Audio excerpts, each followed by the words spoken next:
I'm going to try and cover a lot of different things, but I want to start with this first part very fast because it's kind of a review. Disclosures, I have worked with studies with Genentech and chemocentrics. Just in terms of the differential is how you get to a diagnosis, I'd like to think of four categories of glomerulonephritis with nephritic syndrome: linear deposition, granular, pauci-immune, and then other things that need to be kept in mind. Obviously, linear, we're talking about anti-GBM, and granular, we're talking about a variety of immune complex diseases from IgA to others, and including cryo and lupus. And then the tricky thing about, or the diagnostic thing that I use with the immune complex ones is that most of them are low complement. So I think of immune complex diseases as primarily the low complement ones, with the exception of IgA and fibrillary. And then there's other autoantibodies for many of them as well. IgA, there is no good test, no serologic test, and kidney biopsy, and fibrillary, similarly, kidney biopsy is the standard. Pauci-immune, we're talking about all those things associated with ANCA, including GPA, microscopic polyangiitis, renal limited variants, Churg-Strauss. I do want to emphasize that pulmonary fibrosis is a under-recognized component of this disease frequently, and subglottic tracheal stenosis, another relatively unique feature. But all of these ANCA ones, if they have renal involvement, they tend to have almost identical or very similar renal lesions, and that's this lesion of pauci-immune, necrotizing, and crescentic glomerulonephritis. The two types of ANCA that go with that are proteinase 3 ANCA and myeloperoxidase ANCA. Fourth category, other things that can mimic glomerulonephritis. I have a list of what I consider, I call them the usual suspects. There's the most common one that sneaks in, I think, is the thrombotic microangiopathies, often associated with antiphospholipid antibodies, but also sometimes hemolytic uremic syndrome, malignant hypertension, scleroderma. And obviously the markers for those are the markers for the hemolysis and low platelet counts. Other things that can mimic are kind of obvious once you figure them out, but pulmonary emboli is something that keeps sneaking into a number of series that we've looked at. So summary of the serologic evaluation of glomerulonephritis: we're looking at anti-GBM antibodies, complement, and then a variety of other autoantibodies that are associated with low complement, pauci-immune, which is the ANCA, and then lastly, looking for thrombotic microangiopathy, and I'll add there HIV and serum protein electrophoresis or free light chains. So with that quick introduction, I want to turn more explicitly to the ANCA-associated vasculitides, and I start with this slide, and you'll notice that there's about a 10 to 15% upfront mortality with this disease. It's not hard to think of why when you see chest x-rays like this. This was a lady who came in, went to her primary care doctor, had this chest x-ray, went home, and they had her come back after they read the x-ray. But with the combination of evidence of alveolar hemorrhage together with ANCA, in our series from the 90s, there was a 50% upfront mortality rate. This is a 50% mortality rate in the first few months. So this is a highly lethal disease when untreated if there's alveolar hemorrhage or any evidence of pulmonary hemorrhage or bleeding in the lungs. With pulmonary hemorrhage, 50% mortality. The Norwegians put together a large case series looking at the mortality rates with and without renal failure. So if you had an eGFR of less than 15 at presentation, together with ANCA, they had about a 30% mortality rate in the first 6 months. So a very high mortality rate again, whereas if the renal function were better, the mortality rate was considerably lower. So a massive difference.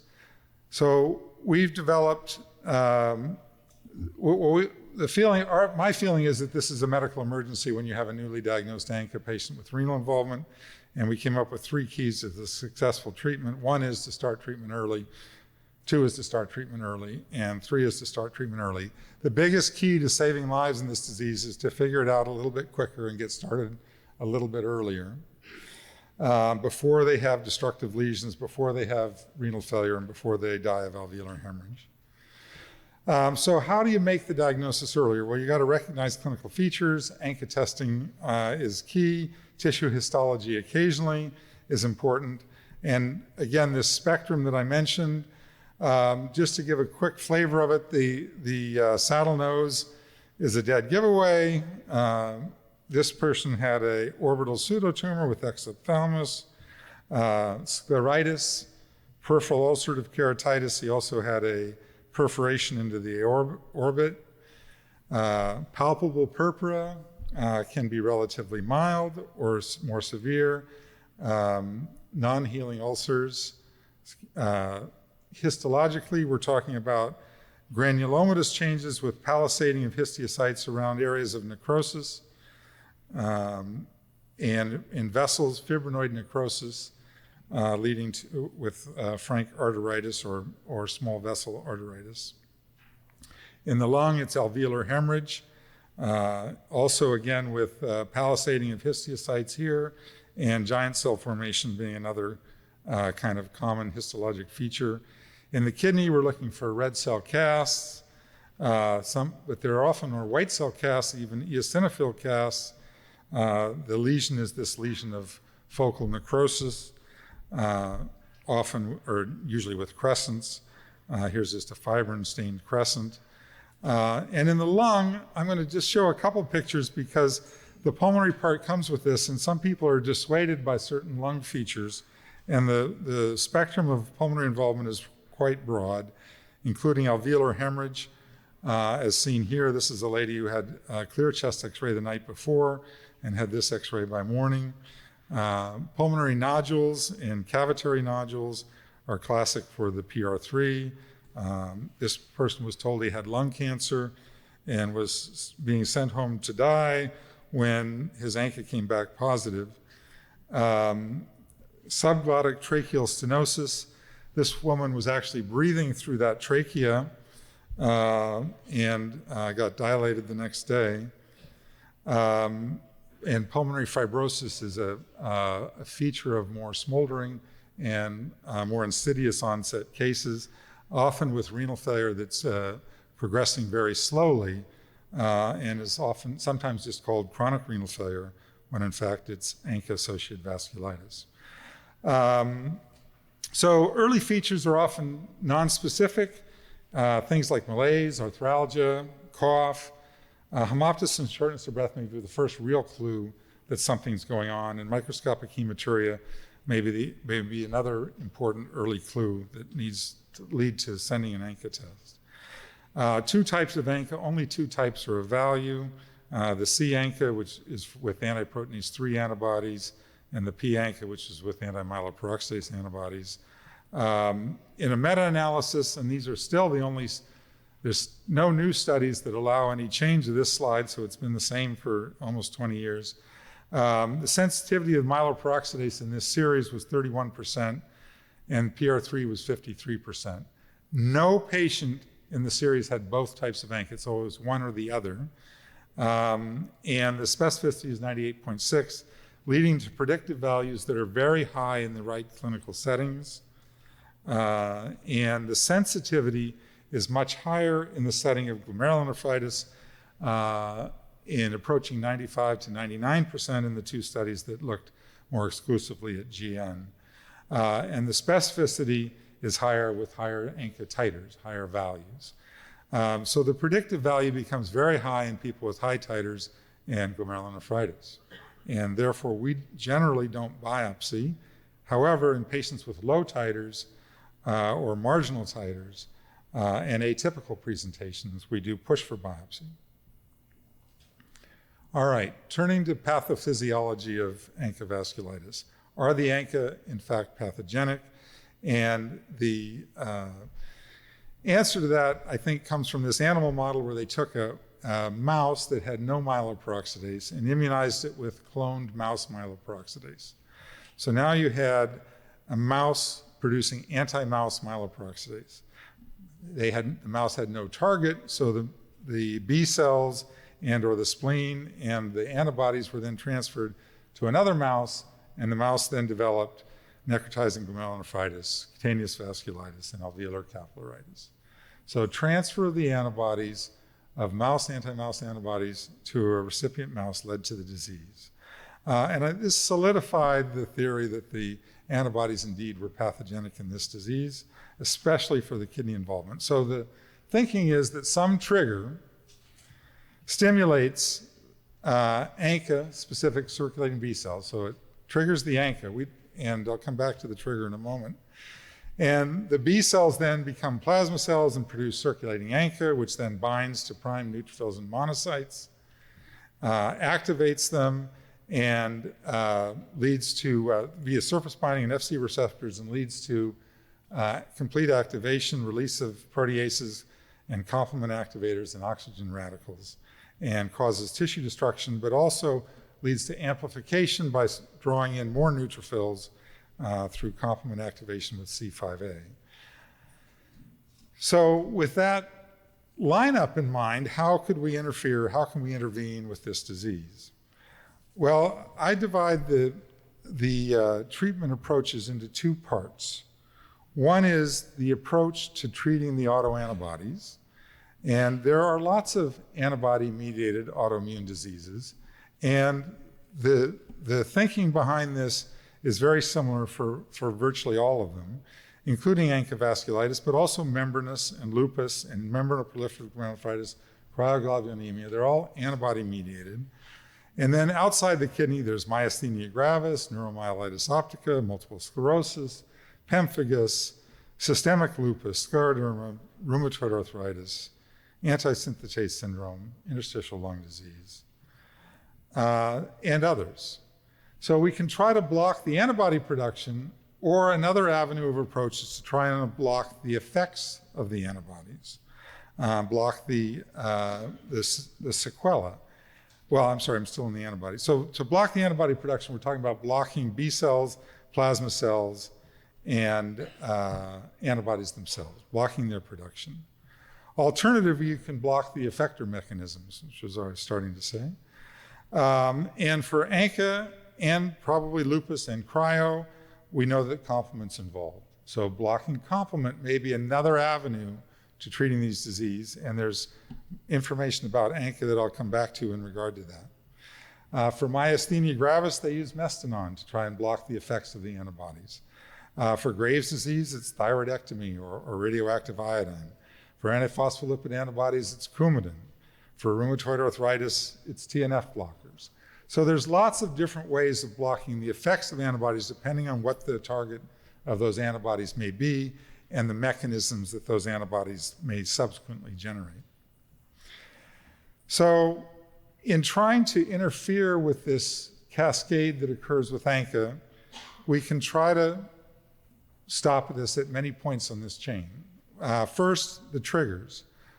Well, we could try to eliminate triggers, but most of the triggers are unknown. So most cases are what I would call idiopathic. We don't know why or how they get started, but there are certain drugs that have been repeatedly implicated as a cause, and these altogether may account for 20 or 30% of the myeloperoxidase cases and only a couple percent of the PR3 cases. And hydralazine is the big one. With hydralazine, it takes long-term exposure of high dose or relatively high doses to generate these antibodies. And with hydralazine-induced cases, RPGN and pulmonary hemorrhage are the usual presentations. Propylthiouracil, penicillamine, minocycline, cocaine levamisole. Allopurinol is another one that's on the list. Allopurinol is so common, it's hard to know what the incidence is based on allopurinol use rates. It's obviously very rare, and yet there seems to be a growing conviction that allopurinol is one of the triggers. In the drug-induced cases in general, it's long exposures to culprit drugs. For allopurinol and hydralazine, it's usually several years. They almost always have high anti-MPO titers and generally don't have PR3. The titers can be very high. Occasionally there can be both types of antibodies. In many cases have multiple autoantibodies at the same time. So I think the drug-induced cases are a unique or important subgroup.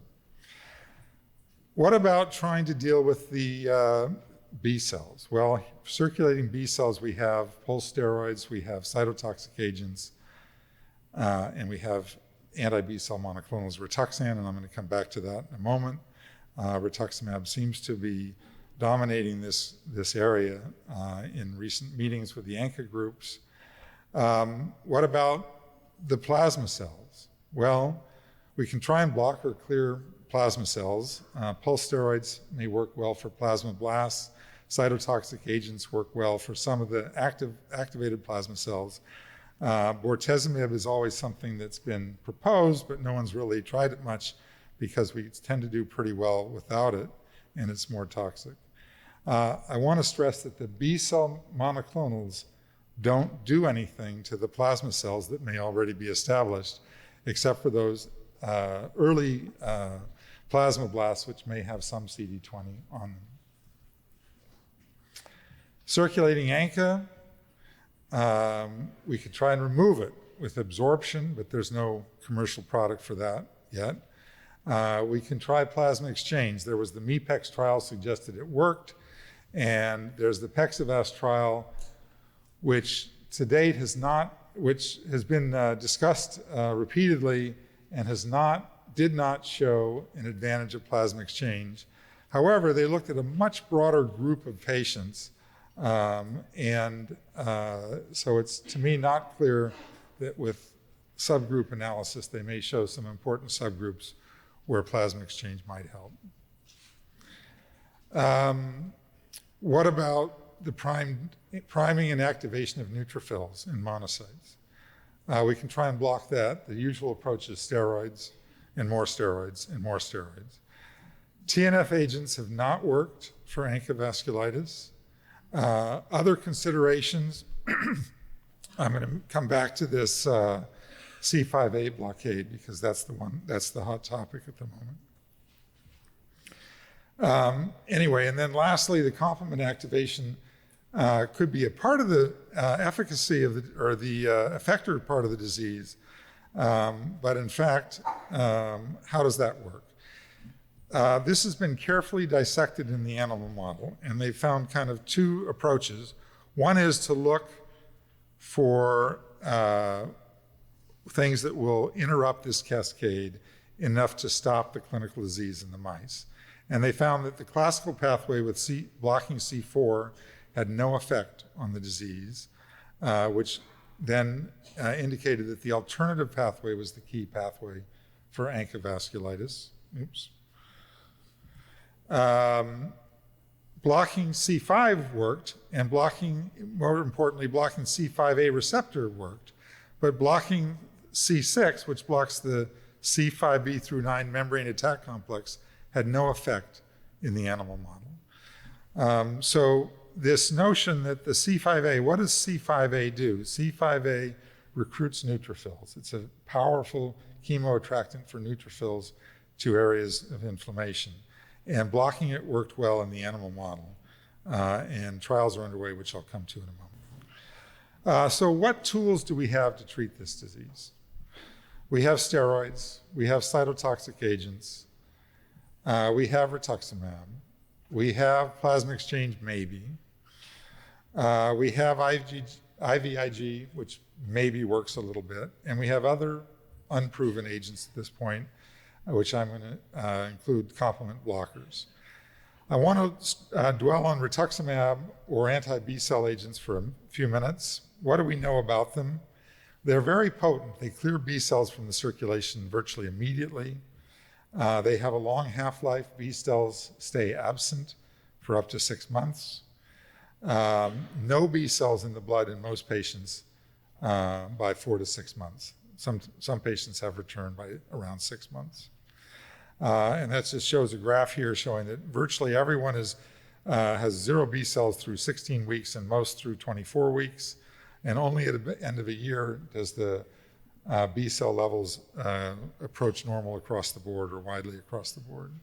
So it's potent anti-B cell agent, gets rid of B cells, but it doesn't, but I want to stress clearing the B cells has not correlated with the disease response. It didn't in lupus, and it didn't in rheumatoid arthritis, and early B cell clearance does not in ANCA disease either.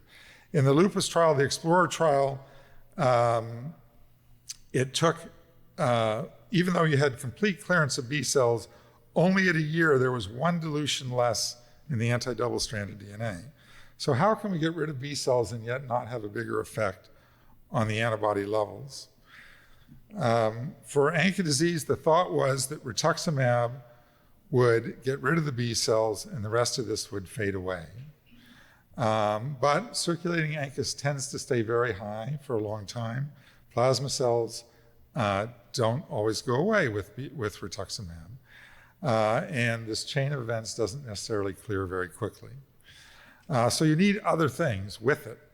What are those other things? Steroids. Steroids is the classic thing. It was what's used in most of the trials. High-dose steroids are effective against B cells, have some effect on plasma cells, and they block the effects of the antibodies downstream.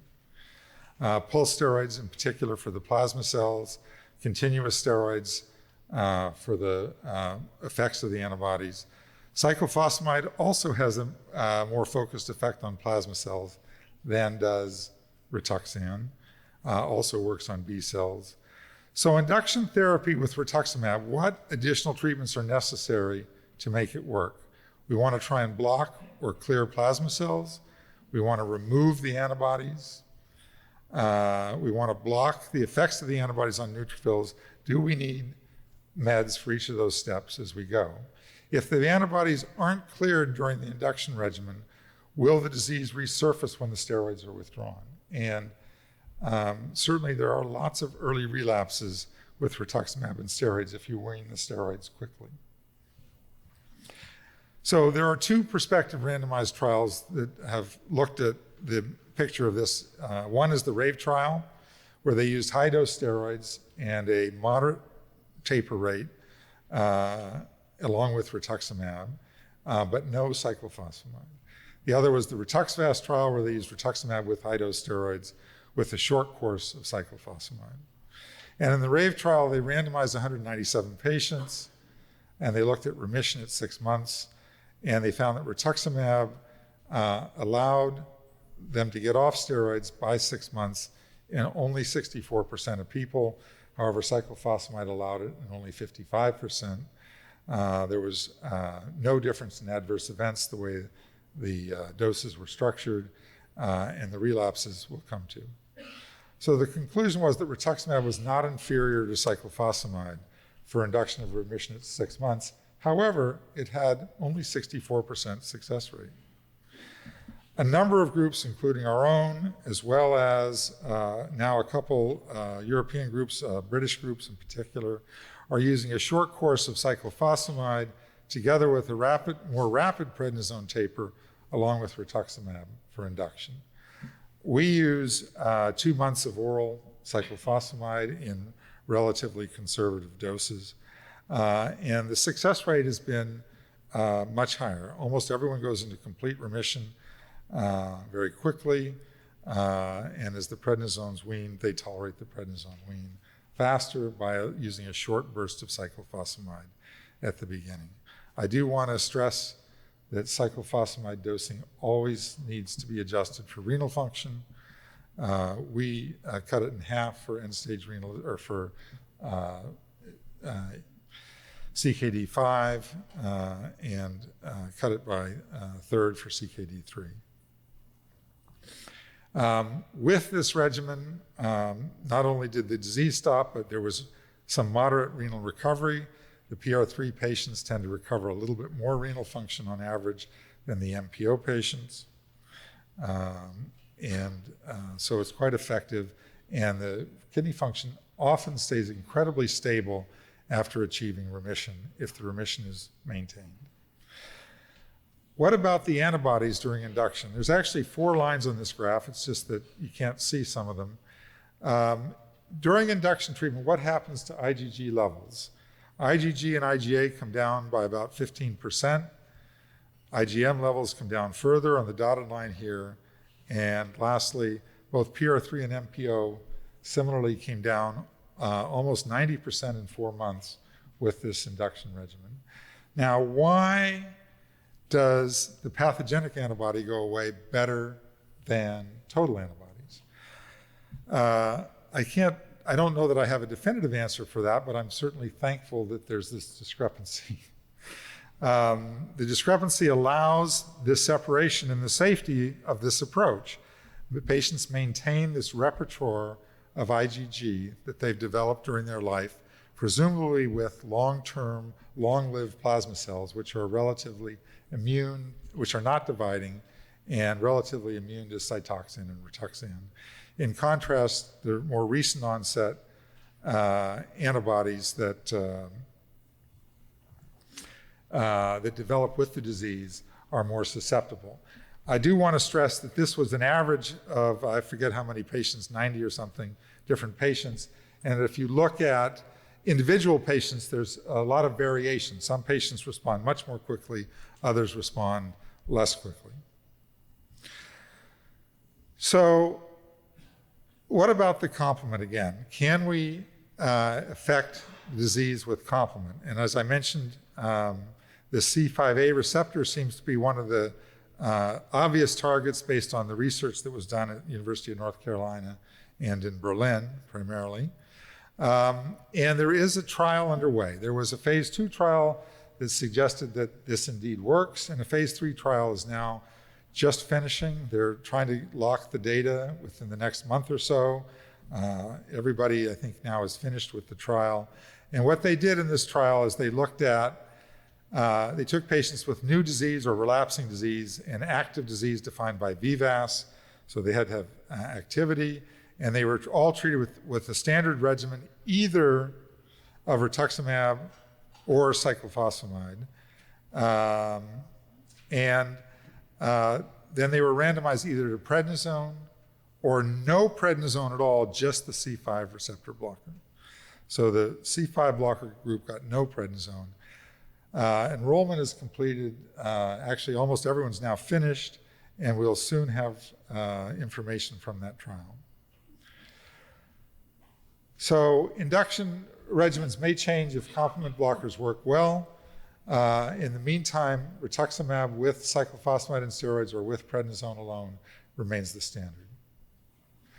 What about maintenance? What do we know about maintenance?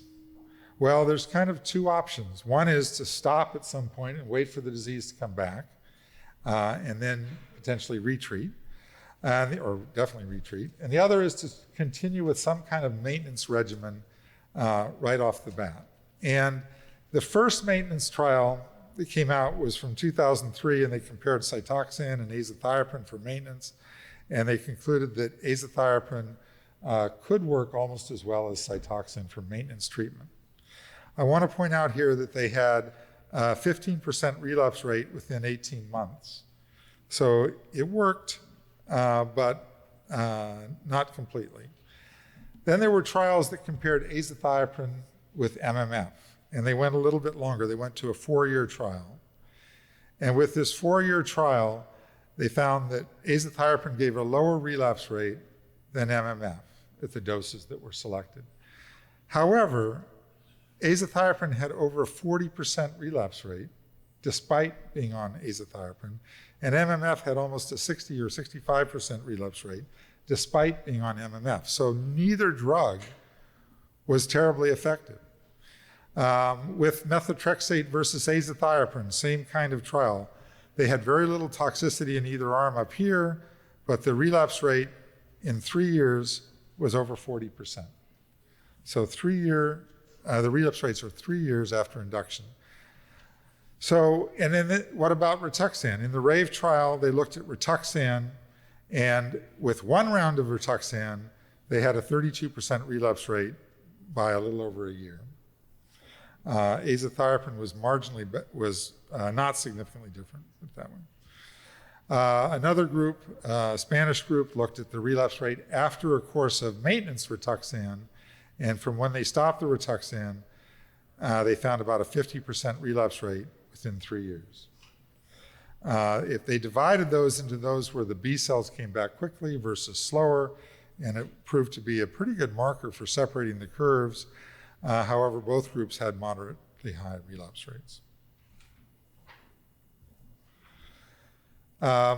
So we looked at a large group of patients, and we looked at 172 patients followed at MGH, and were continued on rituximab maintenance with the goal of being off all other therapy. They were treated generally with 1 gram every 4 months for the first couple of years, and then switching to 1 gram every 6 months after 2 years.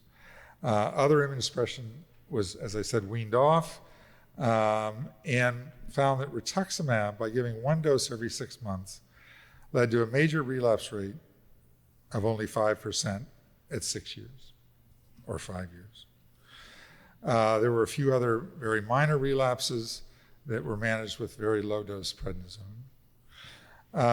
The French group did a trial called the Main-Ritzen trial, and they randomized patients either to rituximab alone for maintenance. This was after induction therapy, with 2 doses to get started, and then 1 dose every 6 months for 2 years, and compared that to maintenance with azathioprine. And they used azathioprine dosing was used with the weaning of prednisone, so that patients were weaned all the way off prednisone, I believe at 18 months. And they found that the Rituxan group had many fewer relapses, especially toward the end of this, but at 28 months there was 5% relapses in the Rituxan group, and the azathioprine group had 29% relapses. So azathioprine was not as good as Rituxan for maintenance. And rituximab, therefore, has kind of become a consideration for a maintenance drug. What happens to antibody levels during maintenance? Amazingly, if you look at IgG, this top line, it stays almost completely stable during maintenance with Rituxan alone. So total IgG is maintained. IgA tends to keep falling, and IgM tends to keep falling. ANCA levels, to the extent there was ANCA left after the induction phase, also keeps falling over the years with maintenance treatment with Rituxan alone. So this separation of IgG, total IgG, and ANCA continues to expand with longer-term maintenance. So with that approach, with this maintenance approach of 1 gram every 6 months, we looked at survival rates and compared it in a series of 172 consecutive patients, compared it with an age, sex, race-matched control population of average people in the United States, and found that the survival rate, despite the injuries that may have occurred to these patients from ANCA disease, and despite them having this disease, matched the general population. So long-term Rituxan, we were very excited at the time, long-term Rituxan seemed to work fantastic for maintenance. However, well, we'll come to the however. Most patients did sustain remission and weaned off all of the therapies, and the overwhelming majority of those patients were on 0 prednisone for the majority of that time, or all that time. But the toxicity was low, but we found this very late onset hypogamma. Well, how much of it was really hypogamma? Their IgG levels actually don't go down much during maintenance, but they often start a little bit low. And we found, despite many patients having normal IgG levels, we found this rising rate of infection. And in particular, these were mucosal infections, bronchitis being the big one. And with the trial, or with the treatment of using long-term Rituxan as maintenance, we found ourselves in a bronchitis and bronchiectasis clinic most days. So that became pretty obvious that there was something going on with pulmonary infections. There's also a high rate of sinusitis, and vaginitis is another kind of unique. There's a unique form of vaginitis that can occur with long-term rituximab that's been described in a number of abstracts now. So how bad are these infectious complications, and do they need to lead us to change our approach to maintenance? Before I come back to that, I want to show, just because the slide's in this order, this late onset neutropenia. So there's a second major issue with Rituxan, and that's this entity of late onset neutropenia. And it occurs in about 5% of people per year who are on Rituxan. And what happens is, each one of these lines represents an individual patient with their plotted neutrophil count. And patients out of the blue will get a sudden drop of neutrophils as to go all the way down to 0 in some patients, or to very low levels. And some of these episodes of neutropenia are associated with opportunistic infections or neutropenic fever, and infections that occur from low neutrophils. You'll notice that they all go back up again almost immediately. That's because they were all treated with filgrastim. But even without filgrastim, many of them will recover rapidly without anything. And there was a Dutch group that even proposed that you don't even have to worry about this because they just get better anyway. But we are aware of a handful of patients who've gotten floridly septic in the setting of this neutropenia. And so the question was then, how do you monitor for neutropenia when the chance of getting an episode of neutropenia that comes on suddenly, when that chance is about 5% per year? And we used to monitor white counts every month and then every 2 months. And we've subsequently, we almost never find the low white count in association with we never find the low white counts with our screening, and patients would still come in a week or 2 or 3 later with a low white count and an episode of fever. And so our strategy now is that anybody who has a fever when they're on Rituxan has to get a CBC with differential that same day, not Monday or next week or next opening. Same day CBC for any fever on Rituxan. And some of these patients will have neutropenia and need filgrastim immediately to try to correct that. If they're febrile, then they also need cultures and potentially antibiotics, or usually antibiotics as well, until their neutrophil count comes up. Back to the infections, the more smoldering infections. If you have patients that are born without B cells, bronchiectasis is one of the most common problems. Well, bronchiectasis and bronchitis is one of the problems that we started seeing a lot in patients that have been on Rituxan for 3, 4, 5 years. We've tried to come up with a strategy for dealing with that. So we had initially 4 options. One option is just to stay on every 6 months Rituxan, no relapses. It's easy, it's organized, it's very simple.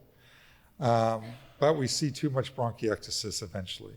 Another option is just to stop treatment, wait for the disease to come back. Well, some people advocate that, and even though there's at least a 50% relapse rate in almost every series of stopping treatment, you advocate it because you could say, well, you'll know what you had last time, so you'll be able to pick it up quicker the next time.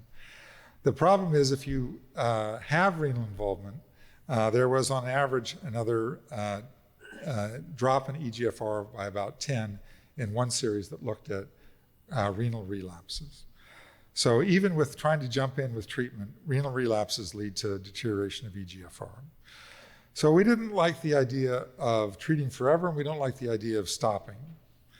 So we came up with 2 other alternatives. One is to monitor B cells, wait for B cells to come back, and then give another dose. We waited for just a few B cells, and if you're only checking every 3 months, the patients will have some time when they have some B cell recovery. Another option was to stop treatment and monitor ANCA. Could ANCA be a useful marker to tell us when to restart treatment or retreat? We're trying to enroll patients in a trial to do this now. The preliminary results are at this stage anecdotal. We think both arms are doing better than either alternative of stopping or keeping going. And I should add, and I apparently left out the slide, that the French are already doing this trial as well, of comparing retreating based on ANCA titers, and found that they have a very low relapse rate if you wait for the B cells. Now, they were waiting for B cells because they wanted to stretch each Rituxan dose longer, and primarily with cost incentives to use less Rituxan, and found that most patients ended up being on one dose every 9 months. Summary. Rituximab is useful for many autoimmune diseases. It's effective for maintenance. It's safe for several years. What about the really long term? Well, we need more studies on the long-term treatment. Patients are surviving. Many of these patients are young people. We're trying to look at 20, 30-year horizons, and there's just not much 20, 30-year data at this point with any modern treatment. I do want to stress we also came up with 3 keys to the successful long-term management of patients. 1 is close long-term follow-up, 2 is close long-term follow-up, and 3 is close long-term follow-up. Watch for infections, minimize the toxicities of the different drugs, watch for the toxicities, anticipate recurrent disease, and I'll stop there.